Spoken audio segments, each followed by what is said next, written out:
আজকে আপনাদেরকে এমন একটি পাখির গল্প শোনাবো যে পাখি তাদের জীবনের বেশিরভাগ সময় তাদের বাচ্চা এবং ফ্যামিলির জন্য সময় দিয়ে থাকে। এই পাখির নাম হচ্ছে হর্নবিল। এই পাখিগুলো নিজের ইচ্ছায় গাছের গুফায় নির্জন স্থানে লুকিয়ে থাকে, কারণ তাদের ফ্যামিলির জন্য ফ্যামিলি দেখাশোনা হচ্ছে তাদের মেইন কাজ। মেয়ে পাখিটি গাছের ভিতরে নির্জন স্থানে থেকে যায় সেই গুহার ভিতরে, এবং ছেলে পাখিটি বাইরে থেকে বিভিন্ন স্থান থেকে কাদামাটি সংগ্রহ করে এনে মেয়ে পাখিটির কাছে দেয়। মেয়ে পাখিটি সেই গুহার মুখটি ধীরে ধীরে ছোট করতে থাকে। গুহার মুখটি বন্ধ করার কারণ হচ্ছে তাদের বাচ্চাদের নিরাপত্তা এবং ডিমগুলো যাতে কোনো প্রাণী এসে নষ্ট না করে, কোনো সাপ এসে নষ্ট না করে। এই কারণে তারা নিরাপত্তার জন্য গুহার মুখটি ছোট করে থাকে। এবং গর্তের ভিতরে মা পাখিটি একটি একটি করে লোম ছিঁড়ে ছিঁড়ে এখানে জমা করে থাকে, কারণ ঠান্ডার ভিতরে যেন বাচ্চাগুলো কষ্ট না পায়। এখন শুরু হয় মেন কাহিনী। গুহার ভিতরে মা পাখিটি একটি একটি করে প্রহর গুনতে থাকে যে কখন সেই বাচ্চাগুলো ফুটবে, হেসে খেলে হেলে দুলে বেরাবে।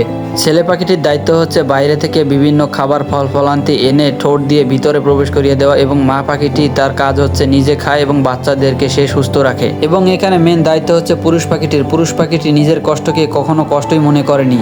দিন রাত ভর খাবার খুঁজে এনে এনে সেই মেয়ে পাখিটিকে গর্তের ভিতরে ঠোঁট দিয়ে দিয়ে থাকে। তার পরিবারের দেখাশোনার জন্য পুরুষ পাখিটি কখনোই নিজের কষ্টকে কষ্ট মনে করেনি। সে জানে যে তার মেয়ে পাখিটি কতটা ত্যাগ স্বীকার করে এই গর্তের ভিতরে পড়ে আছে। এবং আসল কাজ শুরু হয়ে যায় ডিমগুলো ফুটানোর পরে। তখন তার কাজ হচ্ছে 3টি পেট ভরা এবং তার সহ 4টি পেট। তখনই সে আসল দায়িত্বগুলো নিজের কাঁধে নিয়ে নেয়, এবং এই দায়িত্বগুলোকে সে কখনো দায়িত্বই মনে করেনি। এবং 4 সপ্তাহ পরে যে বাচ্চাগুলো ফুটে বের হয়, এবং তখন সেই নারী পাখিটি ঠোঁট দিয়ে বাসাটি ভেঙে ফেলে বাইরে চলে আসে। যদি কোনো কারণে এই কাপল পাখির মধ্যে একটি পাখি মারা যায়, তাহলে আরেকটি পাখি সারা জীবন একলা থেকে যায়। কিছু কিছু পাখি আছে যারা খাওয়াও ছেড়ে দেয়। প্রাণীদের মধ্যে এরকম ভালোবাসা, এরকম লয়ালিটি অন্য কোনো প্রাণীদের মাঝে নেই।